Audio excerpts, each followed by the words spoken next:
Okay, so it's time to plant your flowers. So where do you plant them and how much sun do they need? Well, most plants are specific to their own type of sunlight. Some need all sun, some need part sun, and then a little bit of shade, and some need the shade altogether. So how much time is full sun? Full sun means that your plant will be in this bright sunshine for at least 6 hours every day.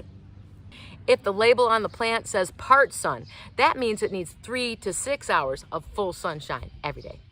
And if your plant is like a hosta or something with big leaves, that means it's most likely a shady plant and it would need 3 hours or less of powerful sunshine every day. So nice, cool place like this. Hey, that's a little too dark. I'm Kelly Hyde Breeder. Get out there and get growing.